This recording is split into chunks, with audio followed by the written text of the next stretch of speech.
June 1992. Cornbread is at the Apollo. It's day through my window, water as he passes by. Unlike before, this time he is more intimate with the audience, more hands-on with them, and they are loving it. And while they are on cloud nine, imagining running away with him, what they do not know is that this is his final goodbye, because in less than 3 months, the unthinkable will happen. Hollywood is also mourning the death of singer Eddie Kendrick. He died yesterday of lung cancer. Kendrick was 52. Coming just a year after the controversial death of his best friend and fellow Temptations member David Ruffin, and the humiliating arrest he had to endure at Ruffin's funeral. My mother, she had him arrested at David's funeral. Not to mention the rumored claims Eddie had raised regarding the alleged frustrations he endured in his final days, the sabotage by his backup group, and the lawsuit he filed just 2 months before his death against 3 record labels over denied access to his accounts and withheld royalties. One is left to wonder, was there something we weren't told?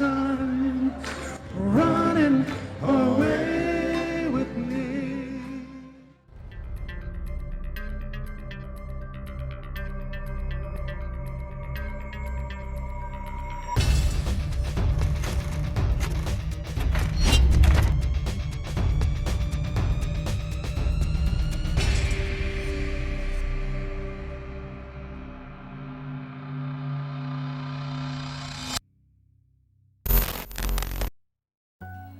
E is for exciting, double D for devastating and dynamic, I is for irresistible, E is for entertainer. Put them all together, they spell Eddie. How about a re-welcome on the Midnight Special for Eddie Kendricks? His soaring, delicate falsetto was one of the signatures of the Temptations' remarkable vocal versatility. Ooh, you surely must know magic, girl, 'cause you changed my life. And his fey charm made women of all ages swoon. Okay, we're back with Mr. Personality, Eddie Kendricks. Some people call it sex appeal, right, Eddie? That's it. And we like to turn the questioning over. 'Cause After meeting the guys, I immediately had a crush on Eddie Kendricks and probably have carried it for my entire life. From Mary Wilson to Diana Ross, My father, when they first came out with the Primes and the Primettes, him and Diana Ross dated. They had a slight love affair.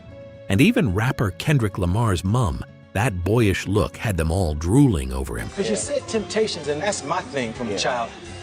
My favorite first tenor, Please Return Your Love to Me, Keep On Trucking, his name was Eddie Kendricks. Does that have anything to do with your name?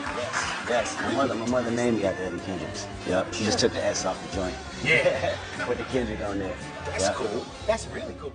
Singing lid on hits such as The Way You Do the Things You Do, Get Ready, Just My Imagination, and serving as the group's wardrobe manager when they started out. Eddie was crucial to and at the center of shaping the group's legacy. Who was responsible for coordinating the style and fashion of the group? Well, Mr. Kendricks here, I would have to say he did a heck of a job with that. This aura he carried with him, the presence he effortlessly exuded, stemmed from his personality. He's very religious and very spiritual. And in talking to him, if you said anything negative, anything that wasn't to enhance your character, he'd check you right away. And he said, no, that's not it. More than just his vocals, he was outspoken with it. and never Stop afraid to speak his mind. And he'd tell you to cut the BS and be very simple and plain about it. I'm just not the kind of guy that, well, brown nose. I say what I think I should say, what I think I feel, what I think I could sleep with. And that was where the genesis of his problems began. Whenever he felt the group was moving in the wrong direction, he never held back from expressing his concerns. I don't think I deserve to have to yes man everything you say if I don't agree with you. When questioning the authorities failed, he felt he had no option but to plan his exit. I started to make the decision in 1965 to leave the group because of things that I thought weren't quite proper. it had nothing really to do with the group. It was a business. We were working with people in the business that I thought didn't quite have our interests at heart. Against company rules at the time, he stubbornly began working on solo projects while still with the group. As a matter of fact, I did not really want to leave the group when I first left the Temptations. I actually wanted to stay in the Temptations, make an album, and push the album like people are doing now. I just wanted to be one of the first ones to do that, but it wasn't allowed at that time. And so I pursued it anyway. I said I would make my own decision on what I would do, and live by it and die by it. When balancing both became difficult, he eventually left to pursue a solo career.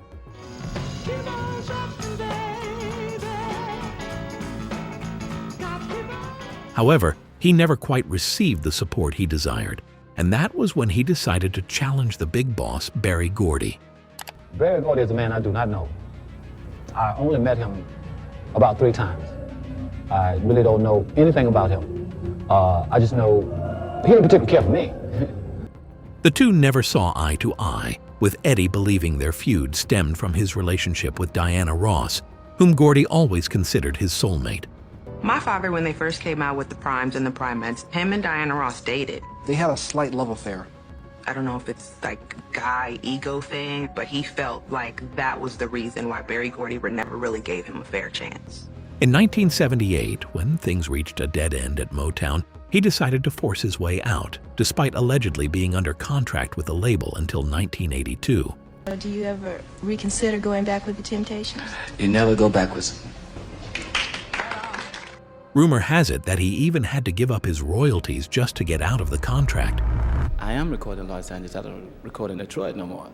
Leaving Motown for a new label might have seemed like freedom to him, until he realized it was simply two sides of the same coin. I did leave the company and went to another company, and seemingly the same thing would happen. So I figured this thing was truly following me. With his popularity waning, a silver lining emerged in the form of the reunion tour in 1982. David Ruffin, Glenn Leonard, Dennis Edwards, Richard Street, Eddie Kendricks, Melvin Franklin, Otis Williams. These are the Temptations. Even though it was short-lived, the tour brought back old memories and offered him a chance to work again with his longtime friend David Ruffin, a man who was as radical as him. There was something very, very close about them. When David Ruffin was dismissed from the Temptations, Eddie vowed to leave with him, and eventually did. And they worked together up to the last days. Now, by 1982, you both left, but in 82, you both went back. And why? Well, I think in '82 when the reunion tour, we did that. Yeah, Eddie and I've always felt basically that the fans was a little bit cheated on that. It was too abrupt. The two had always tried to reunite professionally, but somehow something would always get in the way. Rumor has it that the two, together with Paul Williams, had attempted to form a group back in 1972, but Paul mysteriously died in 1973. You asked about a live recording with David, Eddie, and Paul? Yes. Well, Eddie was having a live show in Cleveland. I believe it was Cleveland. Okay. They recorded that. Now, who's that? Who's on the recording? Eddie is Eddie Show. Eddie Show. Okay. Paul and David appeared there and they sung. Is that right? Yes. And there, that was recorded. Yes, it's live at the Club Cabana. That's what the guy said. 1972. This prophecy would come to pass again when tragedy struck in 1991 after David Ruffin allegedly died from a drug overdose, with a large sum of money reportedly missing afterward at a time when they had begun touring with Dennis Edwards. In Philadelphia, police say former Temptation singer David Ruffin apparently visited a crack house in the hours before he died. Philadelphia police are searching for a friend of Ruffin's who drove him in a limo to the crack house and later dropped him off at a hospital shortly before he died Saturday morning. Police say a large sum of money in traveler's checks was missing from David Ruffin, though it's not clear if they were stolen or not. A Philadelphia TV station quoted a police source as saying that Ruffin had $30,000 with him when he went into a crack house. The death of his closest friend took a heavy toll on him, and what happened at Ruffin's funeral, where he served as a pallbearer, extinguished whatever little spark he still had left. It was cruel. They actually took him out. Eddie was a pallbearer. They took him out. The cops came right in and took him out of the church. He was arrested at his best friend's funeral for failing to pay $26,000 in child support. My mother, she had him arrested at David's funeral. She had filed in the courts in Detroit for back child support, and she was never able to get a concrete address for where he lived at. She said, well, the only place I know he's gonna be is at David's funeral. Eddie had endured a difficult run during his solo years, and that misfortune extended into his love life as well. Yo, you have always been lucky. But not lucky with love. During his marriage to Patricia, he had been involved in several infidelity scandals, with the famous Diana Ross affair being one of the most notable. In fact, she even came to his house one night and he was married. She didn't show up at my house. She showed up at my piece of income property that we own. And banging on the door, broke a glass. It was an ugly mess. I don't like to remember that. It wasn't very pretty at all. Because of this, along with other issues known only to Eddie, the couple divorced in 1975 after 10 years of marriage. I don't know what it was Eddie was looking for. He just came to me and said, you know, Pat, I think until I can get myself together and get my feet on solid ground or whatever, you know, just let me go my way. So I said, fine, you know. In the process, he lost his house and a couple of other properties and was ordered to pay a lump sum of $25,000 in addition to ongoing child support. Struggling to meet the court-ordered payments only worsened his situation. In 1982, a judge sentenced him to 60 days in jail, which he avoided by paying his ex-wife $5,000. However, at Ruffin's funeral, there was no escaping arrest. It took the intervention of Berry Gordy, who posted bail of around $10,000, to secure his release.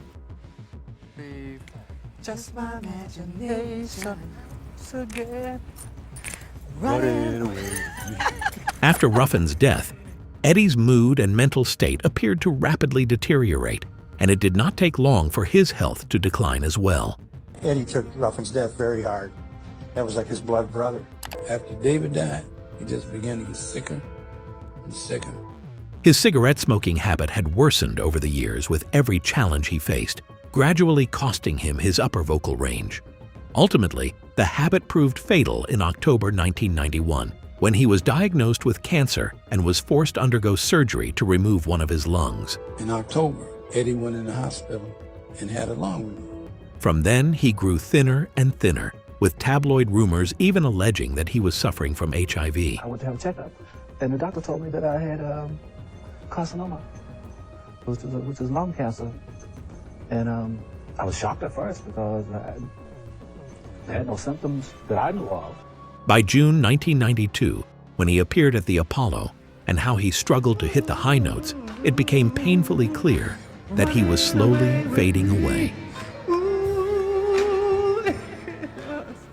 Fast forward to September 25th, his condition worsened and he was hospitalized. Then on Monday, October 5th, 1992, at 10:35 p.m., his chapter on Earth came to an end.